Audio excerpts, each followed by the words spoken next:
7 March ਸੋਮਵਾਰ ਨੂੰ Seattle ਨਾਲ ਲੱਗਦੇ ਸ਼ਹਿਰ ਬੁਰੀਅਨ ਵਿੱਚ ਧਾਰਮਿਕ ਭਾਵਨਾਵਾਂ ਨੂੰ ਸੱਟ ਮਾਰਨ ਵਾਲੀ ਇੱਕ ਘਟਨਾ ਸਾਹਮਣੇ ਆਈ ਹੈ।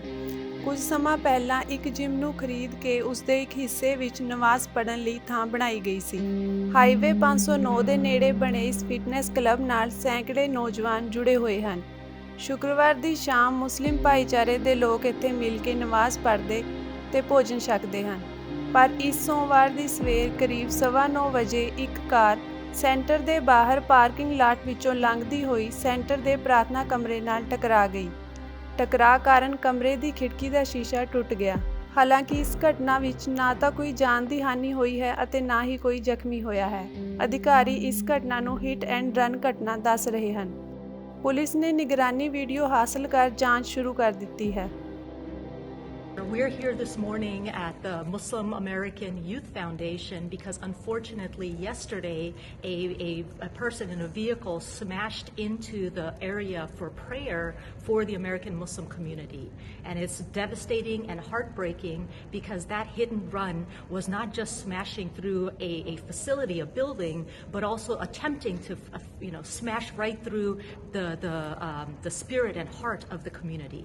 But fortunately our spirit and heart is much stronger than that, and in the support and solidarity that we receive from our fellow community members of all faith backgrounds always exceeds any attempt at trying to divide us or sow violence or hate. So this morning what we're doing is just a press conference to raise awareness about this horrible incident and make sure that it is pursued and investigated by law enforcement the right way, especially because this is not an isolated incident in the sense that we have had attacks on places of worship. For Muslim community centers in particular, this is the 5th attack in 5 months that we have seen on Islamic centers, just in Western Washington. Yes. Thank you very much. American Muslim empowerment network ਦੀ ਕਾਰਜਕਾਰੀ ਨਿਰਦੇਸ਼ਕ ਅਨੀਲਾ ਅਫਜ਼ਾਲੀ ਨੇ ਕਿਹਾ ਹੈ ਕਿ ਕਈ ਮੁਸਲਿਮ ਸੰਸਥਾਵਾਂ ਨੂੰ ਹਾਲ ਹੀ ਵਿੱਚ ਨਿਸ਼ਾਨਾ ਬਣਾਇਆ ਗਿਆ ਹੈ। ਇਸ ਘਟਨਾ ਦੇ ਵਿਰੋਧ ਵਿੱਚ ਵੱਖ-ਵੱਖ ਸਮਾਜਿਕ ਸੰਸਥਾਵਾਂ ਵੱਲੋਂ ਪ੍ਰੈਸ ਕਾਨਫਰੰਸਾਂ ਕੀਤੀਆਂ ਗਈਆਂ। ਪੁਲਿਸ ਮੁਖੀ ਨੇ ਦੱਸਿਆ ਕਿ ਟੱਕਰ ਮਾਰਨ ਵਾਲੀ ਕਾਰ ਤੇਜ਼ ਗਤੀ ਨਾਲ ਇਮਾਰਤ ਵਿੱਚ ਦਾਖਲ ਹੁੰਦੀ ਨਜ਼ਰ ਪੈ ਰਹੀ ਹੈ।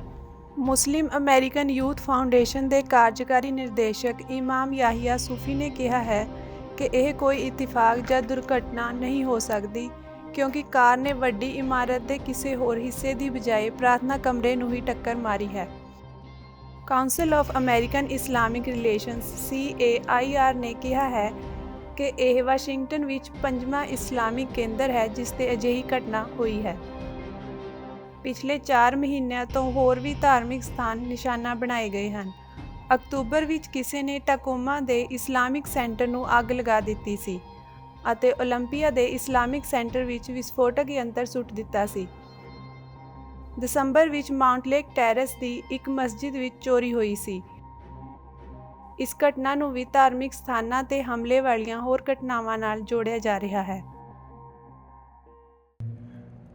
ਕੱਲ੍ਹ ਰਾਤ ਸਿਆਟਲ ਦੇ ਨਾਲ ਲੱਗਦੇ ਸ਼ਹਿਰ ਬਿਊਰੀਅਨ ਵਿੱਚ ਇੱਕ ਜਿਮ ਨੂੰ ਖਰੀਦ ਕੇ ਬਣੀ ਹੋਈ ਮਸਜਿਦ ਵਿੱਚ ਲਿਆ ਕੇ ਕਿਸੇ ਨੇ ਬਾਹਰੋਂ ਗੱਡੀ ਮਾਰੀ ਆ। ਉਹਦਾ ਸਾਹਮਣੇ ਤੁਸੀਂ ਦ੍ਰਿਸ਼ ਵੇਖ ਰਹੇ ਹੋ ਕਿ ਕਿਵੇਂ ਸ਼ੀਸ਼ਾ ਭੱਜਾ ਪਿਆ ਤੇ ਨਾਲ ਹੀ ਉਹ ਦੂਸਰੇ ਪਾਸੇ ਜਿਹੜੇ ਅੰਗਲਾਰ ਨੇ ਜਿਹਦੇ ਵਿੱਚ ਸ਼ੀਸ਼ਾ ਲਾਇਆ ਹੋਇਆ ਸੀ ਉਹ ਵੀ ਸਾਰਾ ਟੁੱਟਾ ਪਿਆ। ਪੁਲਿਸ ਇਨਵੈਸਟੀਗੇਸ਼ਨ ਕਰ ਰਹੀ ਹੈ ਤੇ ਵੇਖੋ ਕਦੋਂ ਤੋਂ ਫੜੇ ਜਾਂਦੇ ਨੇ।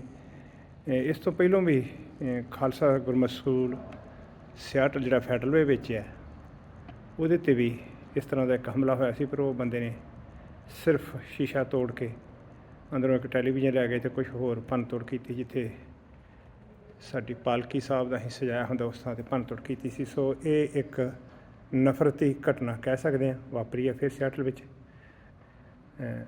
ਉਹਦਾ ਤੁਹਾਨੂੰ ਇਹ ਮਸਜਿਦ ਹੈ ਜਿਹੜੀ ਕਿ ਅਫਰੀਕਨ ਲੋਕਾਂ ਨੇ ਮੇਰੇ ਖਿਆਲ ਸਮਾਲੀਅਨ ਅਤੇ ਇਥੋਪੀਅਨ ਨੇ ਰਲ ਕੇ ਖਰੀਦੀ ਹੈ। ਇਹਨਾਂ ਨੇ ਪੋਰਸ਼ਨ ਬਣਾਇਆ ਹੋਇਆ ਵਿੱਚ ਇਹਦੇ। ਦੂਜੇ ਪਾਸੇ ਮਰਦ ਬਹਿ ਕੇ ਨਮਾਜ਼ ਪੜ੍ਹਦੇ ਨੇ ਅਤੇ ਜਿਹੜਾ ਪਰਦਾ ਕੀਤਾ ਹੋਇਆ ਇਸ ਪਾਸੇ ਬੀਬੀਆਂ ਬਹਿੰਦੀਆਂ ਨੇ ਅਤੇ ਤੁਸੀਂ ਵੇਖ ਰਹੇ ਹੋ ਸਾਰੇ ਹੀ ਸ਼ੀਸ਼ਾ ਖਿਲਰਿਆ ਹੋਇਆ ਹੈ। ਇਹ ਸਿਆਟਲ ਦੇ ਸ਼ਹਿਰ ਬਿਊਰੀਅਨ ਜਿਹੜਾ ਛੋਟਾ ਜਿਹਾ ਸ਼ਹਿਰ ਹੈ, ਕਮਿਊਨਿਟੀ ਕਹਿ ਲਓ, ਇਹ ਉਸ ਜਗ੍ਹਾ ਇਹ ਘਟਨਾ ਵਾਪਰੀ ਹੈ। ਉਹਦਾ ਤੁਹਾਨੂੰ ਥੋੜ੍ਹਾ ਜਿਹਾ ਸੀਨ ਵਿਖਾੜ ਰਹੇ ਹਾਂ ਜੀ।